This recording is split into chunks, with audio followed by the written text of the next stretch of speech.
da iawn i chi gyd a chroeso cynnes i'r Oedfa. Heddi ar drothwy cynhadledd COP26 yn Glasgow. Thema'r Oedfa hon yw newid hinsawdd ac mae'r Oedfa yng ngofal bobl ifanc Oedfa Priordy. Croeso cynnes i chi gyd.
Diwrnod 6. Yna dywedodd Duw, gadewch i ni wneud bobl yn ddelw ohono ni'n hunain, i fod yn debyg i ni, i fod yn feistri sy'n gofalu am bopeth. Y pysgod yn y môr, yr adar yn yr awyr, yr anifeiliaid, y ddaear gyfan a'r holl greaduriaid a phryfed sy'n byw arni. Felly, dyma Duw yn creu pobl ar ei ddelw ei hun. Creuodd nhw'n wrw ac yn fenyw. A dyma Duw yn ei bendithio nhw, a dweud wrthyn nhw, dwi eisiau chi cael plant, fel bod mwy a mwy ohonoch chi. Llannwch y ddaear a defnyddiwch ei photensial ei, a bod yn feistr i ofalu am y pysgod sydd yn y môr, yr adar sy'n hedfan yn yr awyr, a'r holl greaduriaid sy'n byw ar y ddaear. Aeth Duw ymlaen i ddweud, edrychwch, dwi wedi rhoi'r planhigion sydd â hadau a'r ffrwythau ar y coed i gyd, i fod yn fwyd i chi. A dwi wedi rhoi'r holl planhigion yn fwyd i bywyd gwyllt a'r adar, a'r holl greaduriaid bach eraill sydd ar y ddaear. Pob un creadur byw. A dyna ddigwyddodd. Ar ôl iddo orffen ei waith, edrychodd Duw ar bopeth roedd e wedi wneud, fel artist yn edmygu ei waith, a gwelodd fod y cwbl yn dda iawn, ac roedd nos a dydd ar y 6ed diwrnod.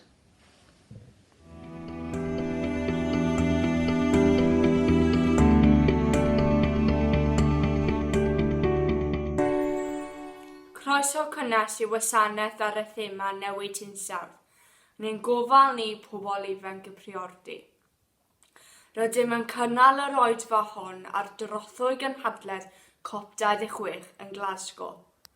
Mae y dyfodol ein deiar yn bryder mawr i ni gyd, yn enwedig ni y pobl ifanc. Cofiwn heddiw mae creadigaeth Duw yw'r ddaear.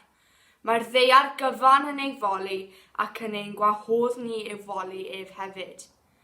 Dyna sydd yng ngeiriau ein hemyn nesaf, rhif 116.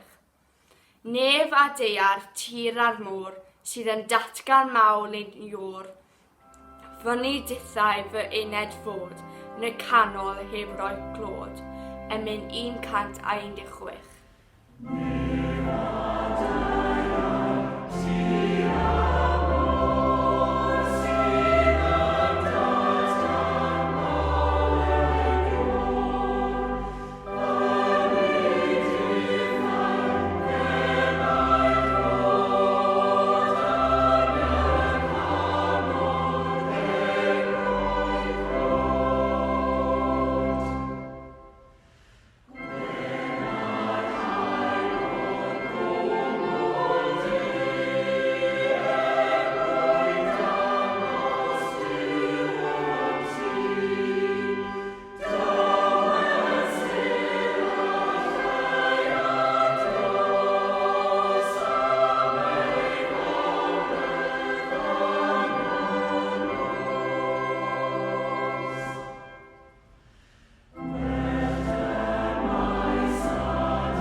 A gwelodd Duw y cwbl a wnaeth, ac roedd yn dda iawn.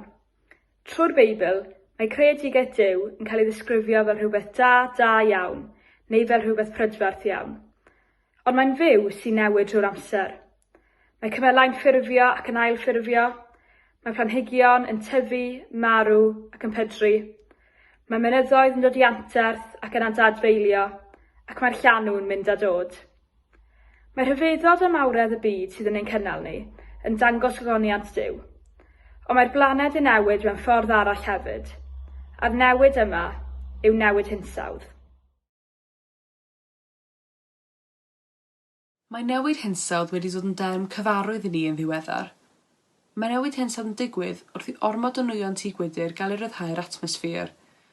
Mae'r nwyon tŷ gwydr yma, fel carbon monoxide, yn bethau digon naturiol. Maen nhw'n gwarchod y ddaear, ac hebddyn nhw fydd yr blaned hon rhyw 35 gradd yn oerach. Ond ers y chwyldro diwydiannol, rydym wedi bod yn llosgi gormod o'r nwyon yma, ac mae'r flanced sydd o amgylch y ddaear wedi mynd yn rhy drwchus. Wrth i hyn ddigwydd, mae'r blaned yn cynhesu, ac mae hyn yn arwain ag cynhesu byd-eang.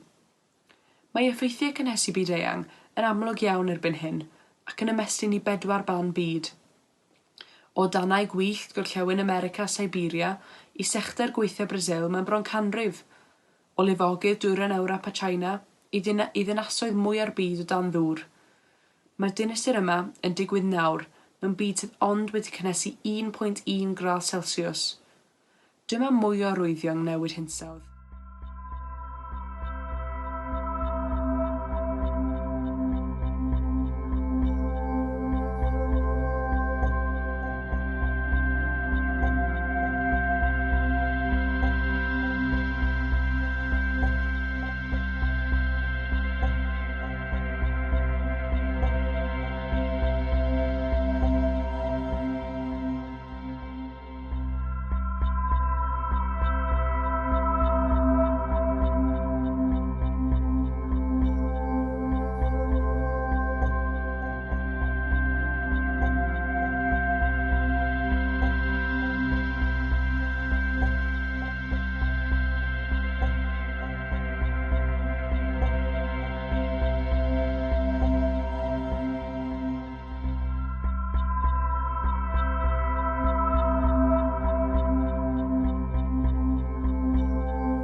Byddwn ni gyd yn dioddef, y rhai fydd yn dioddef fwyaf ac sydd yn dioddef yn barod o ganlyniad i newid hinsawdd i'r bobl sydd yn byw yn y gwledydd sydd heb datblygu. Yn Bangladesh, er enghraifft, mae 30% o'r tir yn llai na 2 fetr uwchbenlefel y môr. Os fydd y môr yn codi 2 fetr arall, fe fydd miliynau o bobl yn y wlad honno yn unig mewn peryg o golli eu cartrefi, ac un wlad yn unig yw honno. Ac felly, yn ogystal â delio â problem newid yn yr hinsawdd, fe fydd llywodraethau'r byd yn cael ei hwnebu hefyd ar broblem o ddod o hyd i dir a chartrefi ar gyfer ffoaduriaid amgylcheddol. Gwledydd tlawd yn y byd sy'n mynd i ddioddef mwyaf, y bobl sydd erioed wedi rhoi troed mewn car a fydd yn dioddef oherwydd ein trafnidiaeth ni yn y gwledydd cyfoethog. Y bobl sydd erioed wedi defnyddio unrhyw beiriannau wrth eu gwaith yw'r rai fydd yn dioddef oherwydd ein diwydiant ni. Ond mae gobaith o hyd. Yn barod mae targedau wedi gosod yng Nghytundeb Paris 2015 geisio lleihau tymerydd y byd 2 gradd Celsius a'i gadw yn 1.5 gradd. Felly beth yn union yw'r COP, y gynhadledd y fydd yn dechrau yn Glasgow heddi? Mae'r COP yn golygu Conference of the Parties ac yn cael ei mynychu gan y gwledydd hynny sydd wedi arwyddo fframwaith y Cenhedloedd Unedig ar gynhesu byd-eang, 197 o wledydd i gyd. Pam felly bod hon, gynhadledd rhif 26, mor bwysig? Erbyn y gynhadledd, mae disgwyl y bydd yr holl wledydd wedi amlinellu eu cynlluniau mwyn lleihau'r allyriadau. Mae'r gynhadledd hon yn gyfle perffaith i adolygu'r cynlluniau hynny ac i wthio'r ffiniau, gan fod yr effeithiau posib o gynhesu byd-eang uwchlaw 1.5 gradd Celsius yn gliriach fyth erbyn hyn. Mae newid hinsawdd yn digwydd yn gynt na disgwyl. Mae hynny yn amlwg yn yr holl dywydd eithafol yr ydym wedi gweld. Mae'n allweddol yn COP26 bod gwledydd yn ymrwymo ymhellach i dorri nôl ar ei allyriadau, a hefyd i helpu ariannu a gwledydd tlota sydd yn teimlo'r mwyafrif o'r effeithiau hyn ar hyn o bryd, ac sydd angen cefnogaeth. Mae hefyd yn gyfle i ni edrych ar ein hunain, ar ein ffordd o fyw, a sut y gallwn ni addasu mwyn adeiladu dyfodol tecach a gwyrddach.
Ond sut allwn ni helpu ar lefel leol? Wel, fellwn ni gyd wneud rhywbeth bach i helpu. Diffodd y golau, newid bylbiau trydan i rhai sydd yn arbed egni. Ailgylchu hen ffonau symudol mwyn gwneud yn siŵr nad yw'r elfennau gwenwynig sydd yn y ffonau yn aweidio'r amgylchedd. Ailgylchu cetre sinc. Mae ailgylchu cetre sinc yn defnyddio llai o egni na gwneud cetres newydd. Cefnogi ymgyrchoedd gan gymorth Cristnogol. Ystyried gyrru car trydan. Gwneud yn siŵr bod arweinwyr y llywodraethau yn clywed ein llais. Mae'r Testament Newydd yn dangos sut yr oedd Iesu'n gweld y byd o'i gwmpas fel rhodd oddi wrth Dduw, a thrwy ei fywyd fi fi'n dangos sut roedd Duw yn darparu ar gyfer ei bobl. Cynigiodd Iesu obaith i'r byd, gan ddangos i dilynwyr sut i estyn allan at yr rhai oedd wedi cael ei niweidio gan anghyfiawnder. Ond fe wnaeth Iesu mwy na dangos i ni sut i barchu'r byd a'i bobl. Fe aeth Iesu ati i herio'r pwerau a'r strwythurau a oedd yn hydio dim am y byd. Rydyn ni bobl ifanc Oedfa Priordy yn galw ar ein gwleidyddion ac arweinwyr yn cenhedloedd a fydd yn cwrdd yn Glasgow yr wythnos hon i amlinellu yn glir eu cynlluniau ar gyfer dyfodol mwy gwyrdd ac i weithredu arnynt. Wrth anfon ei fab Iesu i'r byd, fe ddangosodd Duw bod bob amser obaith am iachad. Ond i wireddu'r gobaith hwnnw, mae'n rhaid i ni fel unigolion ac eglwysi, ac fel dinasyddion byd y mae Duw yn ei garu, wneud safiad yn erbyn y drychineb fyd-eang posib hon.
Gweddïwn.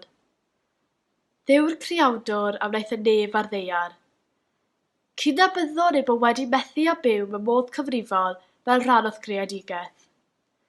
Rydym wedi cymryd yr hyn oedd ei eisiau, heb ystyried y canlyniadau. Rydym wedi gwasgoffi a thaflu i ffwrdd heb heidio am y dyfodol. Agor ein calonnau a meddyliau i weld arwyddion ein hamserau. I glywed cry'r greadigaeth, fel y byddwn nhw'n cefnu ar ein trechwad a'n diffyg weledigaeth, a gweld byd sydd yn cael ei greu o'r newid drwy Iesu. Arglwydd bywyd ar un sy'n rhoi gobaith, ymrwymwn i ofalu am y greadigaeth. i leihau y gwastraff, i fyw gynaliadwy ac i werthfawrogi amrywiaeth cyfoethog bywyd. Gweddiwn y bydd y doethineb di yn ein harwain, fel y bydd i fywyd o bob math ffynnu a cheisio'n ffyddlon foliad y cread. Gweddiwn y byddwn yn byw yn gyson ar ymrwymiad am wnaethom heddiw. Dduw'r Creawdwr, rhoddwr bywyd. Ti sy'n cynnal y ddeiar ac yn cyfarwyddo'r cenedloedd. Yn nyddiau ar gyfwng yr hinsawdd, roi ni glywed yn eglur gry'r greadigaeth a llefain y clodion. Heria ni i newid ein ffordd o fyw. Tywys ein herweinwyr i weithredu'n eofn. Gwnaed y eglwys yn golcerth gobaith, a meithrin yno weledigaeth newydd o fforiadau di ar gyfer dy fyd. Trwy Iesu Grist ein harglwydd a dysgodd i weddio gyda'n gilydd drwy ddweud. Ein tad, yr hwn wyt yn y nefoedd, sancteiddiau'r dy enw, deled y deyrnas, gwneled dy wychus, megus yn y nef, felly ar y ddeiar hefyd, dyro i ni heddiw ein bara beunyddiol a maddau i ni ein dyledion, fel y meddewn nynau dyledwyr ac nac arwain ni y brofedigaeth, eithyr gwaren ni rhag trwg, canes eiddo ti yw deyrnas, a'r nerth, a'r gogoniad yn oes oesoedd. Amen.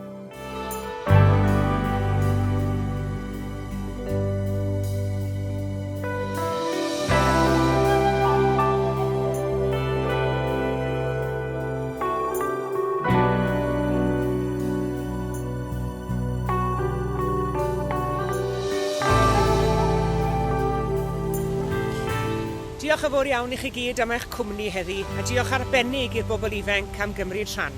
Tan y sul nesaf, cadwch yn ddiogel ac yn iach, a gras ein harglwydd Iesu Grist a chariad Duw, a chymdeithas yr ysbryd glân, a fyddo gyda ni oll. Amen.